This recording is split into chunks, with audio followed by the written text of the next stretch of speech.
Good morning, Hajar.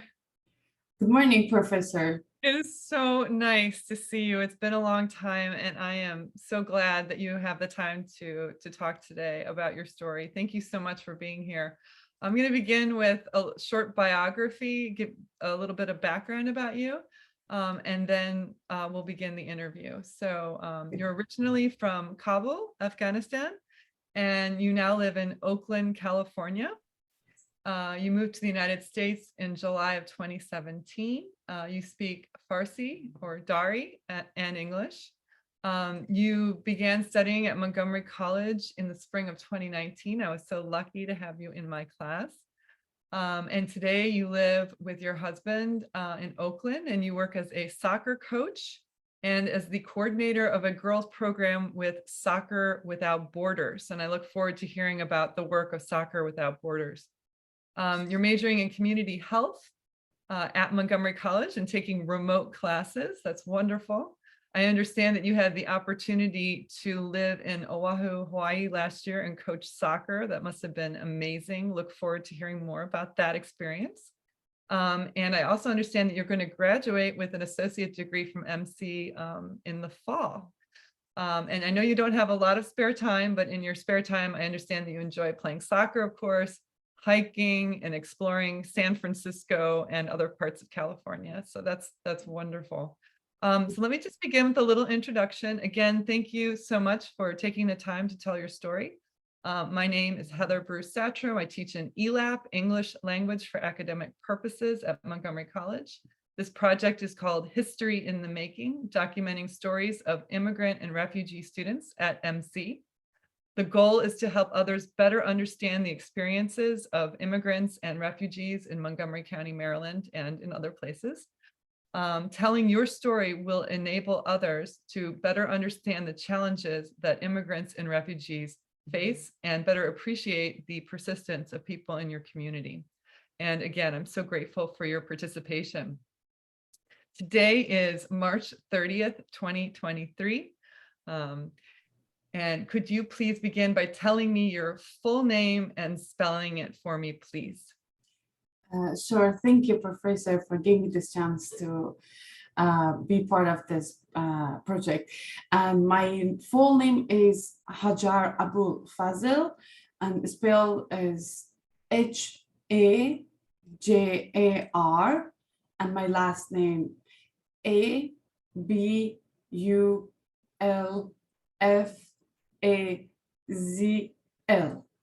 Wonderful. And do I have permission to record this interview? Yes. And I just want to emphasize that you've seen the questions, but if at any point you would like to skip a question, just tell me, just say, I'd like to skip that question and we can move on to the next one. And if you need a break at any point, also just let me know. Okay. Okay, so do people in the United States have trouble saying your name, your first name or your last name? And if they do, do you use a nickname or have you changed the spelling? Yes, not all the time, but few times I had that experience too when I said Hajar, and they couldn't repeat it the same way I did, or they cannot pronounce it. Then in some of my classes or where I work in the East Coast, I put my name Haju, or sometimes I said Haji they don't go to the R because sometimes they forgot R, then I said Haji. But the majority of time I prefer to the people and my friends, they can use Hajar. Thank you so much. It's important for us to pronounce it correctly. Let's see. So tell me, when and where were you born? I born in Kabul, Afghanistan. Kabul is the capital of Afghanistan at 1993. And can you tell me a little bit about the place where you were born and what it was like growing up there? Describe Kabul to us. Sure. Kabul is in northeast of Afghanistan, is the capital of Afghanistan, and it is really beautiful. It has 4 seasons, and generally in the city I raised, it was has a lot of opportunities, but when I born in 1993, that was exactly in the middle of the war. And we immigrated the first time, like all our family, to the Pakistan. And until the war finished, then during of the war, we moved 2 times from Kabul to Pakistan, then to Iran. But 2001, when the Taliban uh, gone and the new government came in Afghanistan, then we moved back to Kabul.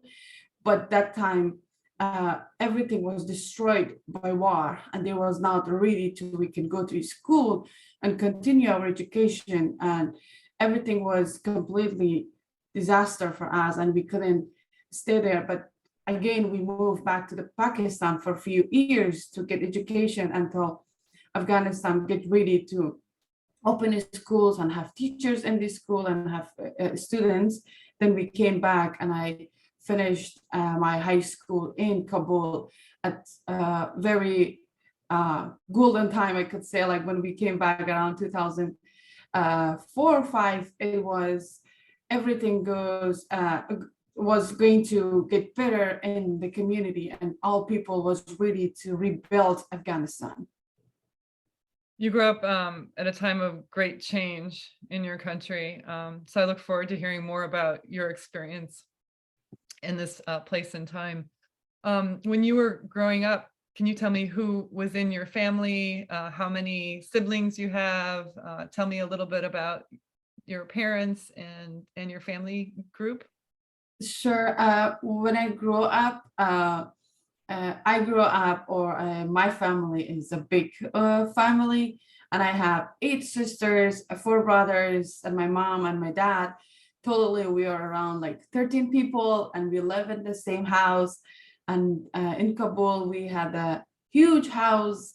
It was around 12 or 13 rooms in that house, and we had a big yard in front of our house. And I had I had my own room. Like mom gave me my one room for myself, but my other siblings, like two people, was in one room living together. Then we lived in Kabul in the north part was very beautiful and cooler than the other part of Kabul. What number are you in the family? I'm the third one. And you got your own room. It was the reason my mom gave me, because I was so busy and my staff was a lot, because I was playing soccer, I was going to school, and I had a lot of travel that time. Then my staff or my equipment like at home was so many, like then my mom gave me that opportunity to have my own room, to if I do anything and if I mess up, or if I put my sport clothes anywhere at the room, it will be okay, because my sister was not okay with my sport clothes because it has a little smell. Then yes, that's why they gave me a private, like, own room one. That's a great story. Thank you for sharing that. Did you enjoy growing up in such a big family? Was it fun? I could say first, thanks God to give me this family, and I'm really glad my mom or my dad make this big family, because growing up with the big family is a privilege, and I had that one, because that time I didn't feel I need a friend from outside, or I didn't feel alone all the time. Always there's someone to talk with me, or there's someone around me, or while we are cooking dinner or lunch or the breakfast, there's so many people around you. Like, I get a lot of inspired from each of them. My older sisters, my younger sister, my mom is a big inspiration for all of us, because she's kind of like has a huge energy in her body or her mind to always encourage us and get us up at the morning and feed us and send us to the education centers or school. Or even when I started soccer in Afghanistan, she was the part of all my journey to support me and for feeding me well, give me good clothes, or for any part of growing up as a soccer player or as a student at the school, she was there to support us. And my sisters, all together, we are a big, like I could say, a strong, we have a strong community just from our own family, which is really beautiful. And I'm thankful for my parents too. That is beautiful. I'm sure your mom is going to be so happy to hear this interview later. Can you tell me a little bit about your father? What kind of work he did or when you were growing up? My father was part of government recent in the past years. He was working as at the Ministry of Defense, and he had a high profile in Afghanistan. And the reason he was part of government or part of a big party in Afghanistan, we received a lot of opportunity and also a lot of risk in our life to being a daughter of a high profile in Afghanistan in all this past 20 years. And we received both side of good one and the worst part of it. But he was there, even he was part of army in Afghanistan. He was part of to making the army of Afghanistan strong. But at the same time, he was a dad of like 13 people, and he was managing as and encouraging us all the time to go to school and stay in school, like learn. And again, when you get out of school, teach other people. He was not focusing just for army and focusing for making a good family as well. Thank you for sharing that. That's also a beautiful story about your father. When I think about large families, I think about the household chores, having the house run smoothly and the meals. Did you have household chores when you were growing up or responsibilities in the home related to cooking or cleaning or running errands or things like that?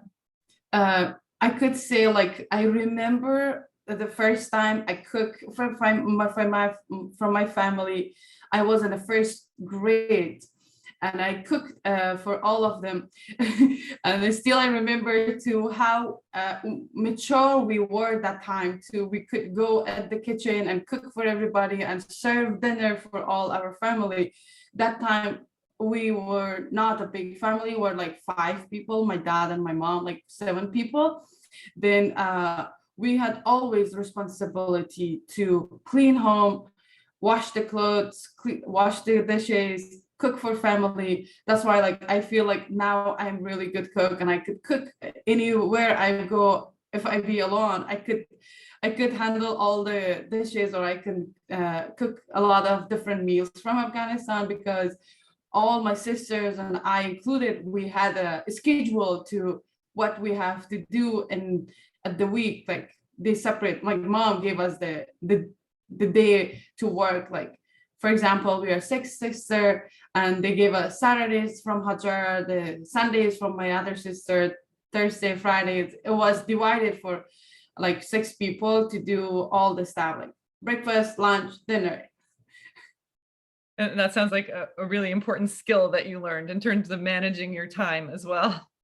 Correctly, like plus because we have to clean the home and broom it, then I know my schedule and I have to done it. Then like most of the time I was doing night before because I have to go to school and I have to prepare for other stuff. Then I was doing my duty like the night before, and I said this is a good time, everybody sleep, that I can finish my stuff.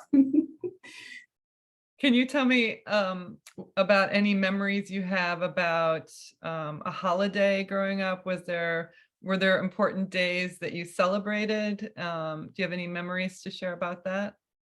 I have a lot of memories from the holidays in Afghanistan, because we are celebrating so many occasions. Like New Year is Nowruz. We're celebrating very big, and we are having picnic outside and inviting a lot of people at home, or we are going to visit our families. And the other, we have 2 big Eids, which is one of them is after Ramadan, and one of them is 2 months after Ramadan. We are celebrating big, and everybody is home, and even the families like my cousins, my uncles, all of them came coming to home, and we have to cook for everybody, and which is so enjoying. And I could say that this is part of our culture to have a gathering for any reason. Like even like Fridays is our holiday. It's like here is Saturday, Sunday, we have a Fridays off. Then the Friday is like huge, like everybody is around, everybody, like the family is coming. And after the two Eids, like we have the two big celebration at the winter time, when it's the last day of the day is the longest night is 21st December, I believe. Then we are celebrating we call Shabi Alda. Then we stay all night because we feel this is the longest night and it's not finishing. Then we get together and cook a lot and reading poems and celebrating that day with everybody. I could say like we have a lot of celebration, which is all big. And when we have a wedding or any good or like happy celebration, like engagement or wedding, that is a bigger celebration because everybody is involved and everybody is get together to support each other. The bride family or the groom family, they get together and make that happen. It's I have a lot of good memories with all of them. It's springtime now. I understand that Nowruz is a celebration of the spring. Is that right? Yes, yes. Could you tell me a little bit more about what you would do on Nowruz? Nowruz is 21st, March 21st. And this is the first day of the new year in Afghanistan. Like in a few countries is the new year. Then we celebrate this new spring, the new year, new day. And how we celebrate it to one thing it's so popular in Afghanistan is we make a haft, a miwa. That means we soak 7 dry fruits in the water 2 or 1 day before the Nowruz. Then that is the meal we are eating or we are feeding our guests or our relatives who are coming to visiting us. Then that is the meal we have. And plus at the day we make very good foods, a lot of foods, and all the families getting together. It looks like Thanksgiving, like here, like we have that Nowruz to the big family, like mom or grandma, like they're cooking and making all the good meals, and all the children and all the grandchildren is coming together and stay, like have that day together. And in Afghanistan, like the same day or the other days, they're going to picnic outside and visit the new like the blossoms or all the new grasses growing up. Then they're visiting the nature as well to welcome spring and welcome the new year. That's beautiful. I Beautiful. love that. What a lovely description. Thank you. Thank Can you you. tell me a little bit about, and I think this is something that interests a lot of people, about your education in Afghanistan. Tell me about when you went to school, what you studied. Tell us a little bit about your educational experience there. Sure. In Afghanistan, I came I started my 7th grade in Afghanistan in Kabul. Then I graduated my high school in 2010. Then as soon as I graduated from high school, I went to the medical school. Then I studied 7 years at medical school in Afghanistan. And then I moved to the United States. But about education in Afghanistan, the culture, our family is the education is a culture. You have to have it and you have to go there. And like one day, if you don't go to school, it feel like you missing a big thing in this world. My mom and my father was the bigger supporter or the bigger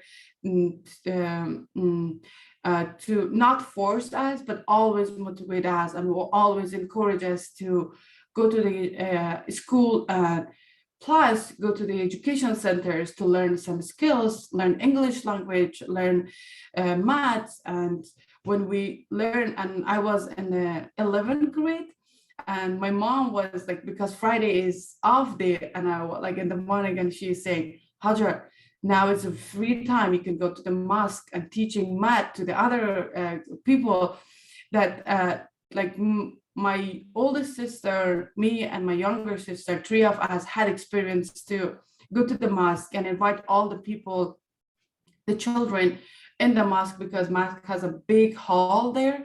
Then when they're coming to the prayer, then we was talking about, so we have a math classes, we have English classes, and if you want, you can send your children and we can teach them. Then we was teaching them freely and make our mom happy to see we are using our free time at the mosque and teaching other children. But this getting knowledge and teaching other people is the culture, and all of us had experience. And my sisters, all of them are graduated from bachelor, and three of them has a master's degree. And my oldest sister has a PhD at the women's studies from Iran. When they came back to Afghanistan around 2018 or 19, they start teaching at the university in Afghanistan. And like two of them had experience be as a professor in the university and teaching other people, which we had like Prophet Muhammad always saying like, learn and teach. Like we had that to follow that too.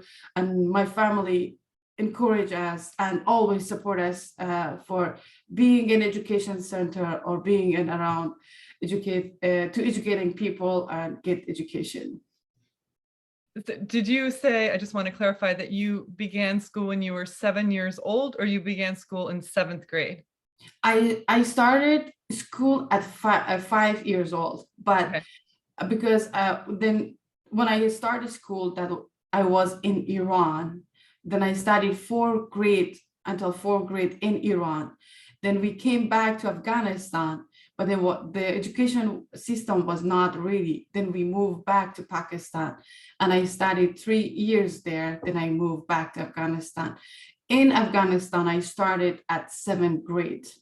I see. Okay, thank you for clarifying that. And I know you had mentioned that you went to medical school as well. Did you graduate and get a degree? I finished all my courses in Afghanistan, and I couldn't get the degree because I moved to the United States, and I couldn't go back in Afghanistan after I came here. Then my university said like anytime you come, you can have your degree, but I couldn't go back at all these years. That must be very frustrating to have to restart the educational process after going through medical school to begin again here, taking community health classes. I imagine that's a frustrating experience for you. It was so hard for me because I spent a lot of years to get education, to get degree and pursue your career as a medical doctor. Because at the same time I was studying in Afghanistan, I was working at the same time. Like 4 years I had experience in hospital working in the different departments. But when I came here, like I was because the only thing I didn't have is a paper to show to the for the college or for the workplace to, yes, I have this experience and I have this paper, but nobody accepted without paper. Like it's like if you have experience and if you have the knowledge and you don't have that paper as a degree or as a diploma or anything, they couldn't accept it. Then that's why I came back to the MC and started to get education, like first English classes, and go like off, like continue after like taking English classes. The meanwhile I was taking English classes, improve my English, and I started to get the associate and the bachelor. Then I have to continue that, but at the same time I was trying to get my degree from Afghanistan, but I couldn't make it.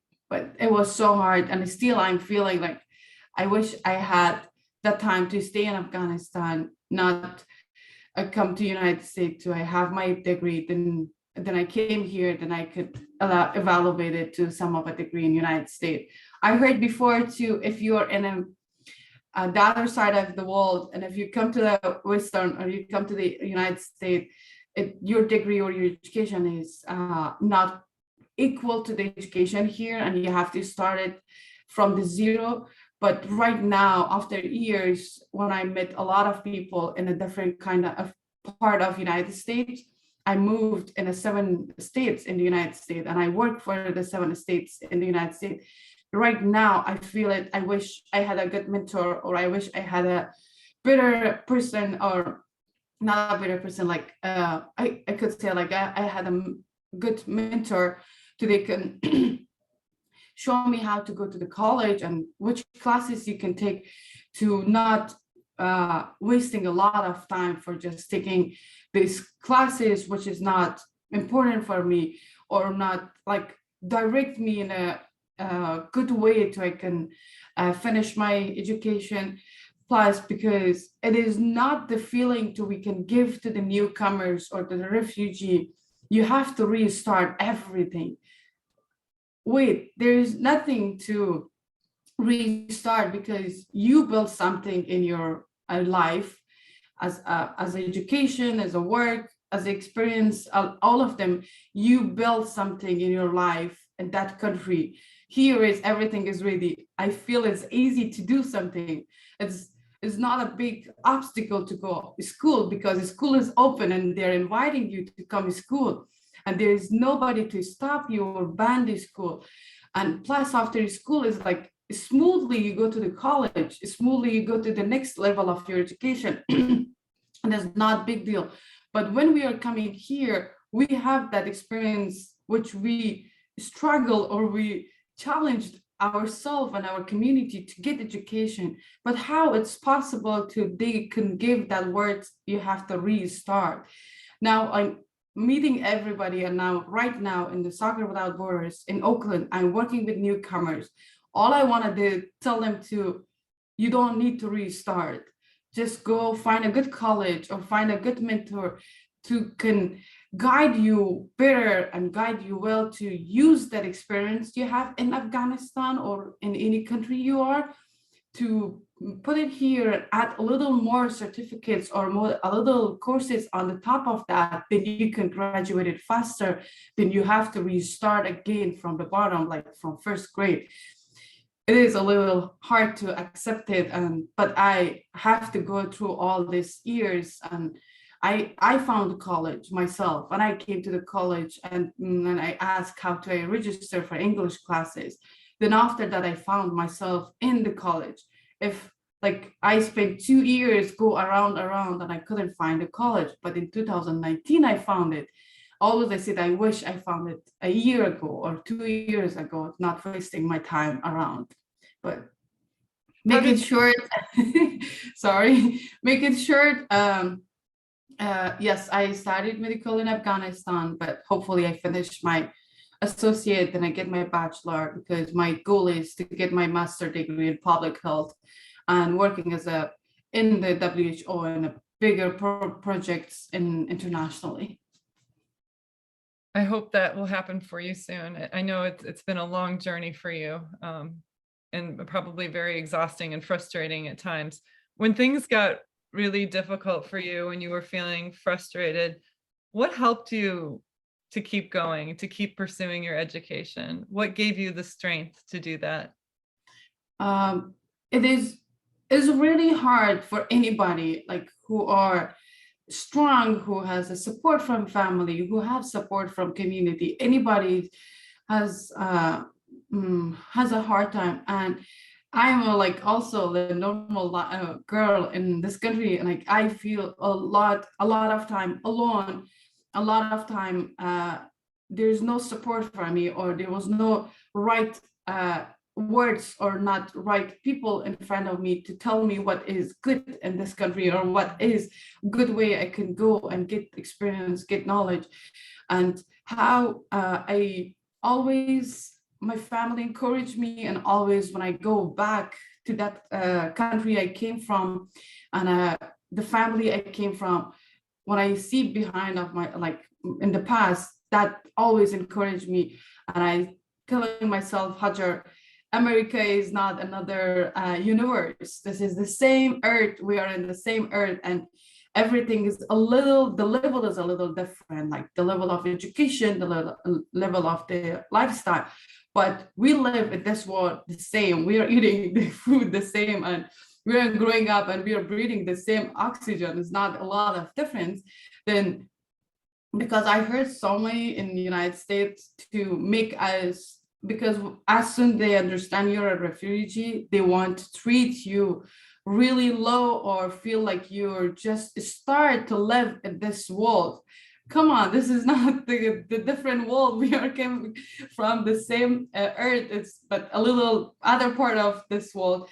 But my family and my experience in Afghanistan always encouraged me, because I started my journey, or I found myself when I was when I was 14 years old, when I chose soccer, to use soccer and change my life and change the other life, other people's life in Afghanistan. And I worked 10 years in the sport, in the football federation, and being advocate for them, and being a coach there, and being a soccer player for national team.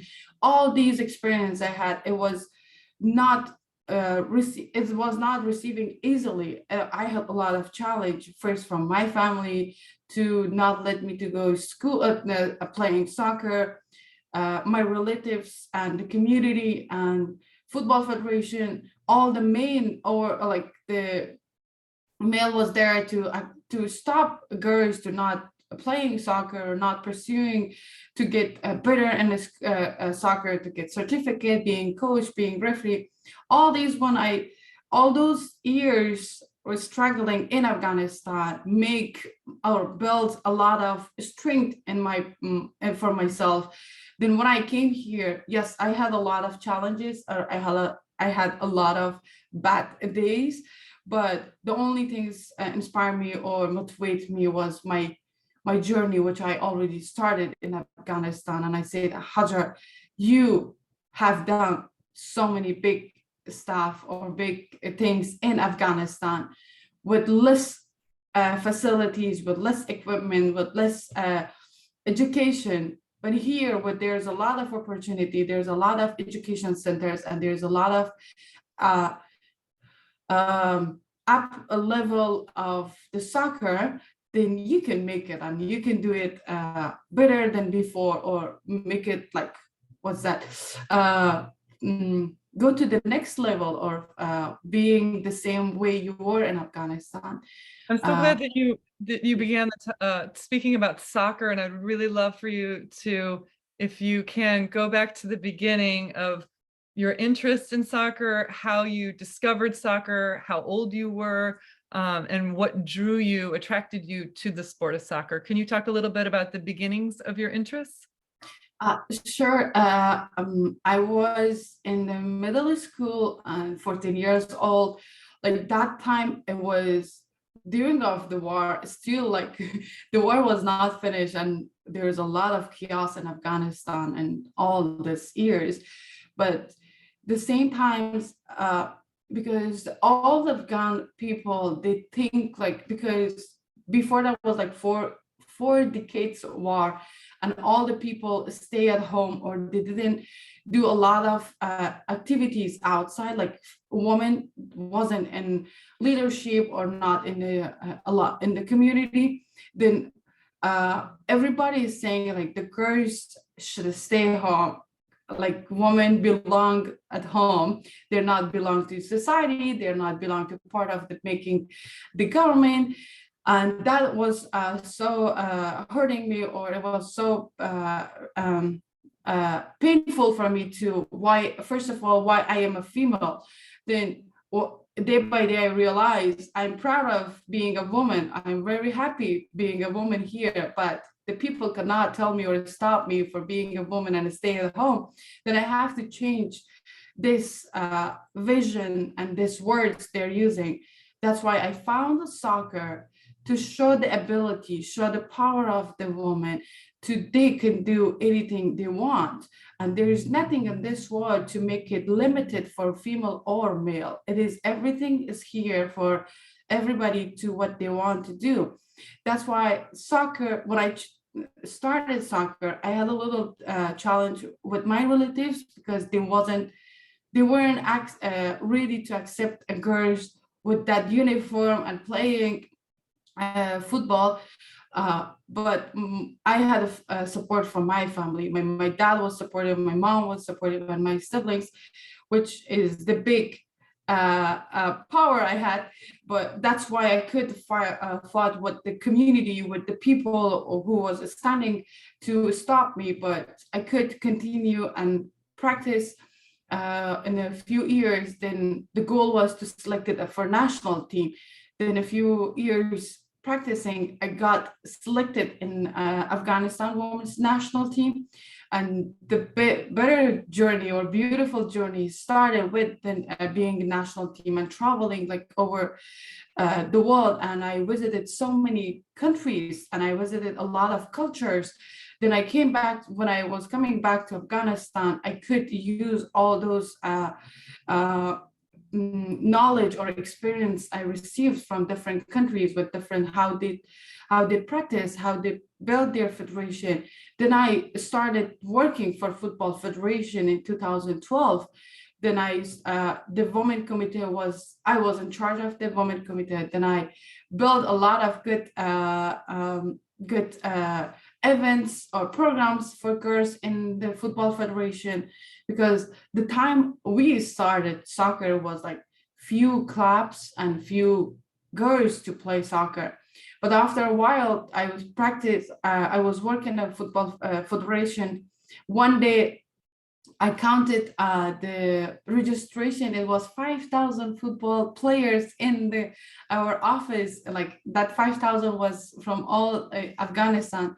That made me so happy. And I said, this is where we came. Like we work hard for other girls to encourage them to come and work for Football Federation, to recruit a lot of girls and engaging all of them to the different programs.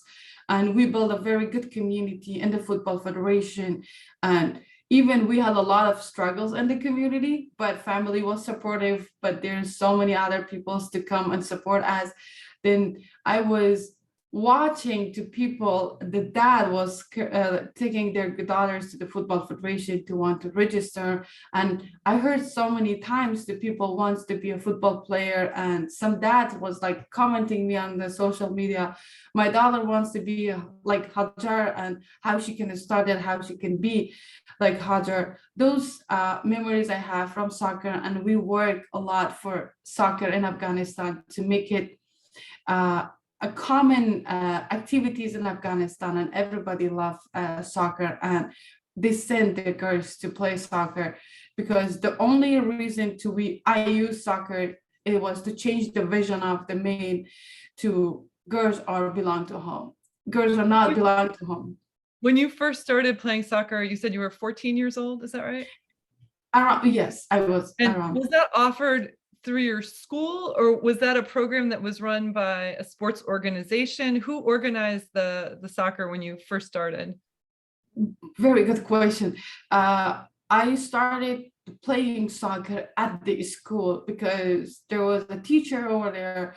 She was, we have a physical education class. Then always we had a physical education subject.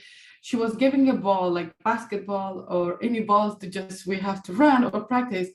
But one day I saw like like the teacher with few girls are practicing football.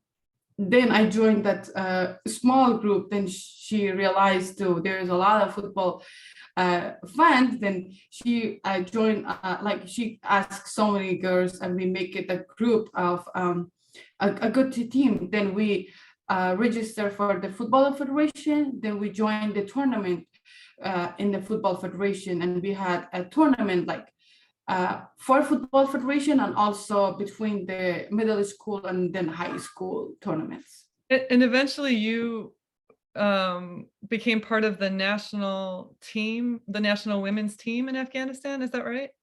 Yes, the tournament, the Football Federation, they organized and asked all the schools to bring their teams in the Football Federation because they are looking to select for national teams.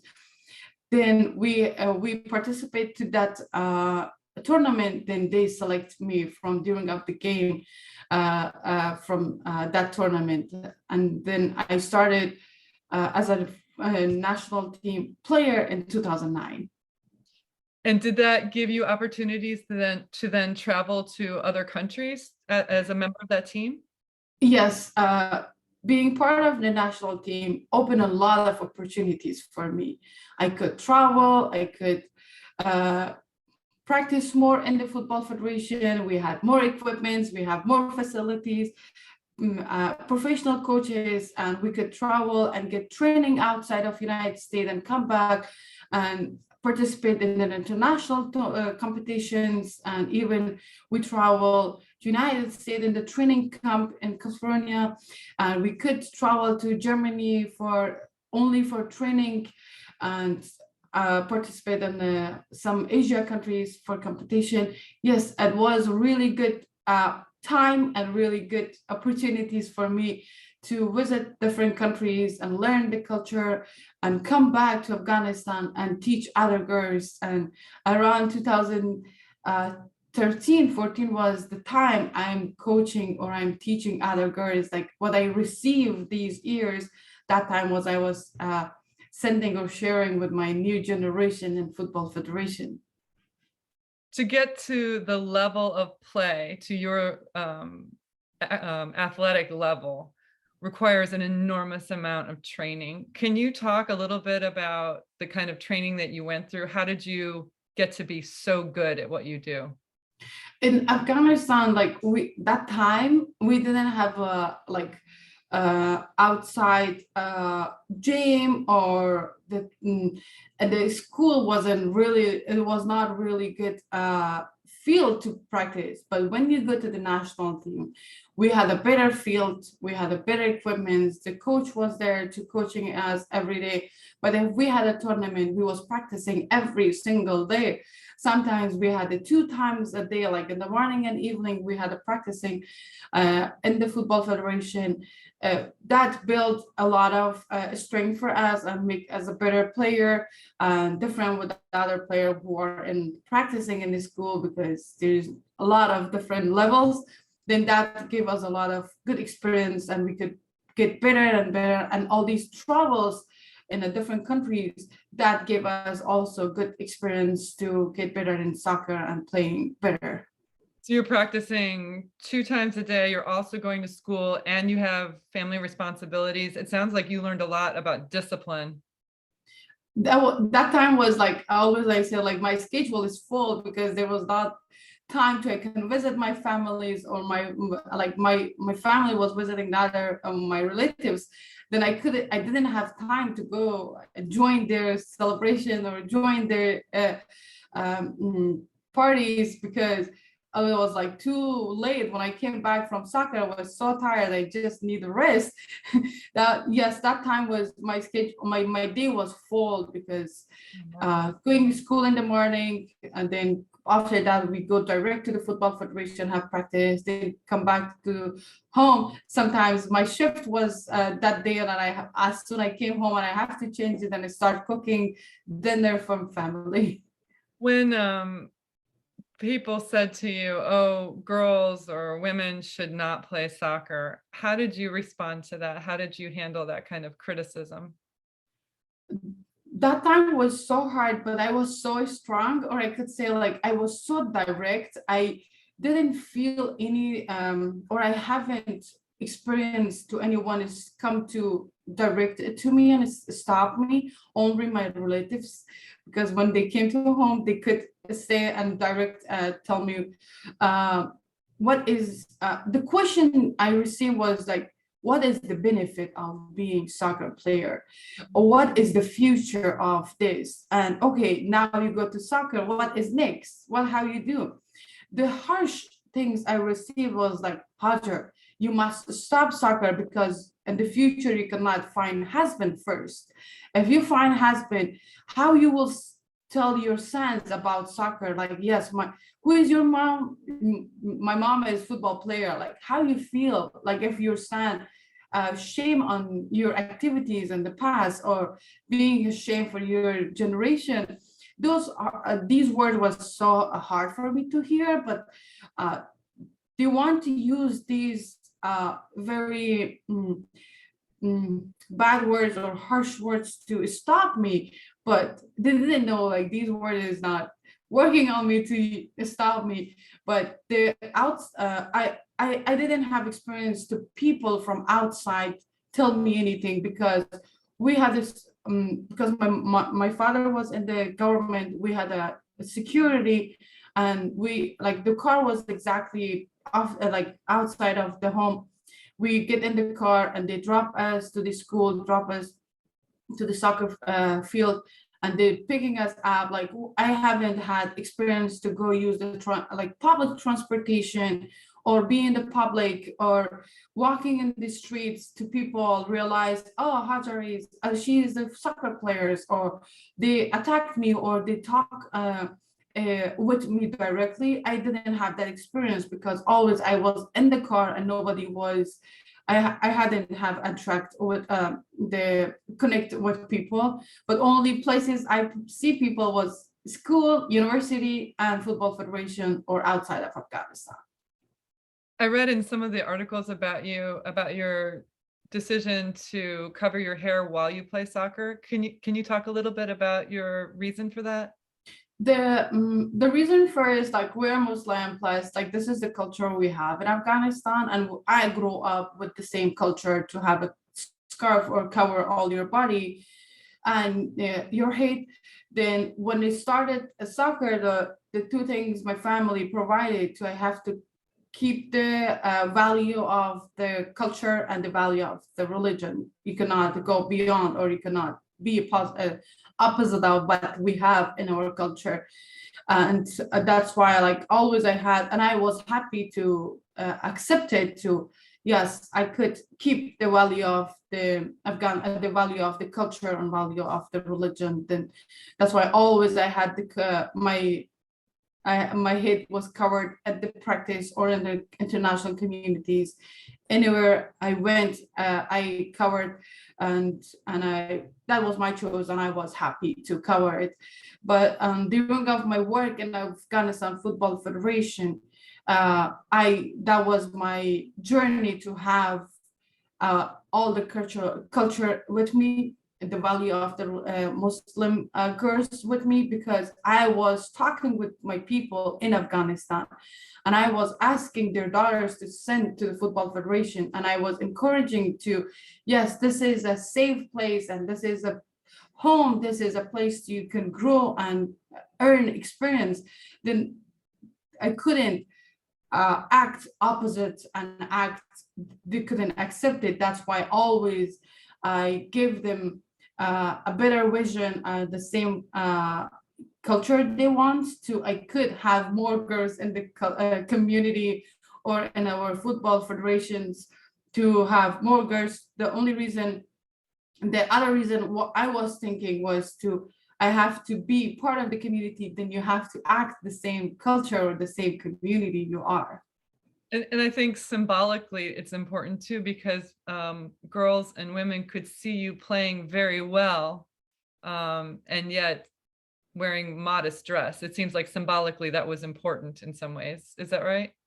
It was, yes, very good point. And we have to show ourselves, like, because when I was asking to send girls, then they see me, how I play, how I look, how I stand in front of them. Then they will see, okay, after we send our daughters to play soccer, they will be like her. Then that was easy for them to make decision. If I was going like American or European style and standing for them to, yes, I'm here to coaching your daughters or send your daughters, absolutely, they will stop and the first place. Can you tell me a little bit about Soccer Without Borders, about the goal of the organization and your role in that organization? Yes, Soccer Without Borders is a nonprofit which they're using soccer in a positive a way to change the culture and change community and use power of soccer to have a more community, more girls and boys and youth in the community. And I'm working in as a girls coordinator program to recruiting more girls to the program, and the same time I'm coaching them when I'm inviting them to the soccer in the California, and I'm coaching them, and it's a really good program, and I am so happy to join them. I wish I had that privilege or that experience to come sooner than this to this organization, because they're focusing for the newcomers to go to these schools and find the newcomers, talk with them when they're inviting for the soccer. Plus they're working with them for the English language.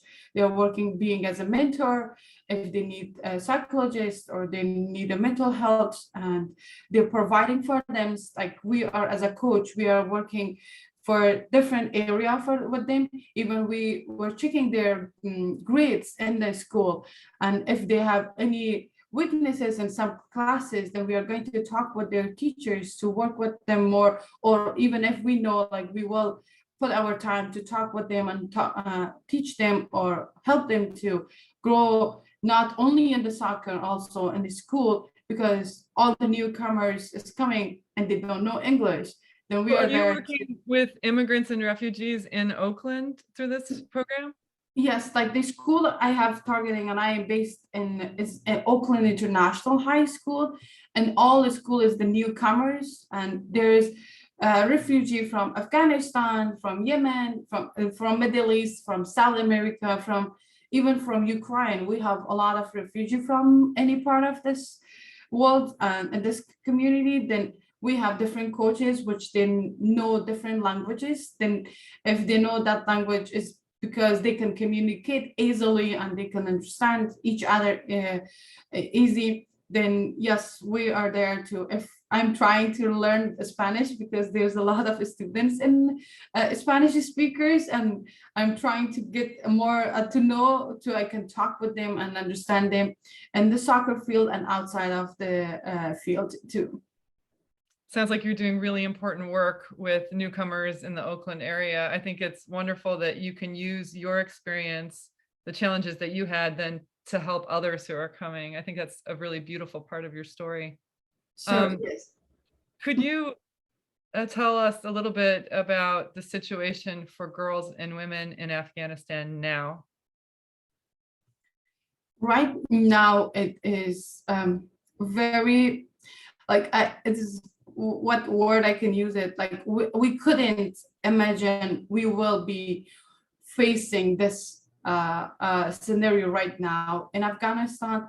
As soon Taliban came in August 2021, the only statements or the only news we heard is ban education for girls, ban sports, any activities for women, banned all the employee, like female employee, banned all of them. Like right now, like, it has been like 16 months.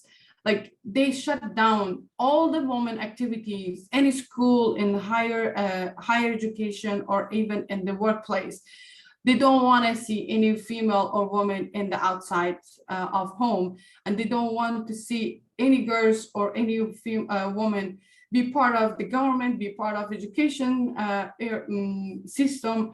They don't want to see any of them, and they shut down completely all the activities. Right now, like it has been almost 2 years, the girls couldn't go to school, and this the new year started like few days ago, and we felt like they could go to school this year, and still there is no achievement, or there is no changes. The Taliban said we banned the school for all girls.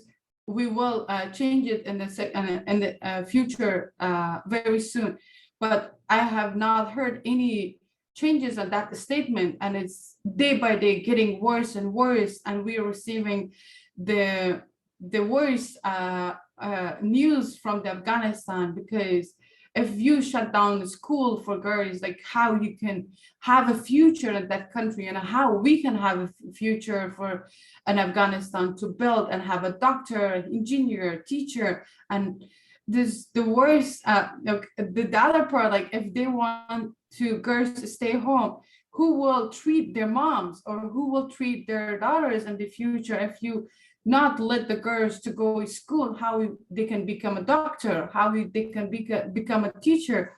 This is so hard for all of us, and especially when we were there to build that country, and now we immigrated in another country, and we are watching from outside, and we don't have that power to stop it or change it. And even the international communities is watching or listening the news, and they're not acting strongly or positively to change and stop this terrorist group in Afghanistan. And it's a really big shame, I could say, to everybody. All the countries worked there and was there part of Afghanistan to make it better, but now everybody is out of that country and just watching them to let this terrorist group to do whatever they want with the people of Afghanistan. The time when you grew up in Afghanistan, you had opportunities for an education, you had opportunities to play soccer, to travel the world. Can you express your hope for the next generation of Afghanistan? What is your dream for your country and for the women and girls of Afghanistan? My dream for Afghanistan is the same I grew up, but better place, because I'm dreaming to have all girls can go to school. I dream to everybody can choose what they want, go to any education or any university they want, and select the major by their own choice, and they act or they wear the clothes or they go to work outside by their choice, and there is no limit for them, and there is no forcing to stay home or go outside. I'm dreaming for Afghanistan, all Afghanistan, especially for the women in Afghanistan, that there is no limit for them to dream, and there is no limit for them to act, and everything be there for them. That's why I was working. Always I say, like, I'm working hard right now to make it easy, this pathway or this way to become a member of Afghanistan national team and become a coach or become a higher dad or become a president of Football Federation one day.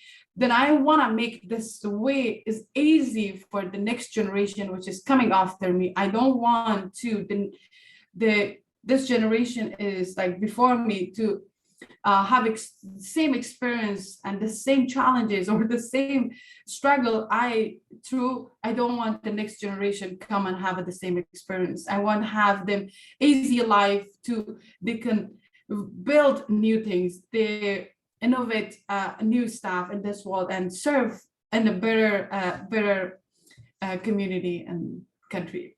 That was beautifully expressed. Thank you so much.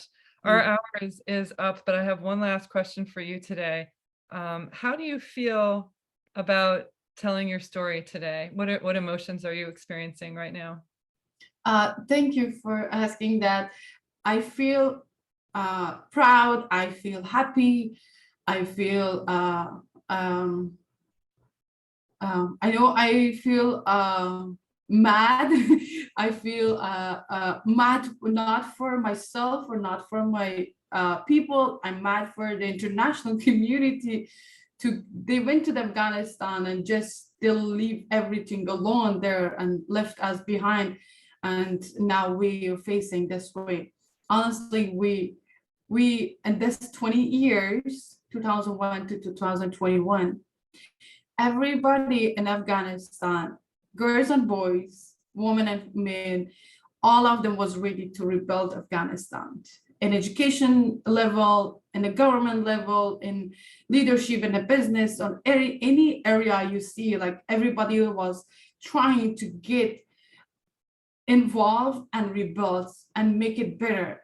But unfortunately, now all those plans or all those dreams is destroyed. And now rebuild of that one takes another decade or maybe few decades. And it's so hard. And that's why I'm using MAD, because we now is facing a movie we could not direct it or we cannot change it. It is really hard. And I wish this group get out of Afghanistan as soon as possible, and all girls who are living in Afghanistan right now, and all those families are in Afghanistan, find their job, find a place to go get education, have a normal life. We're not desiring or we are not dreaming the beautiful and a very development countries. We were happy with our normal life in Afghanistan and normal life lifestyle.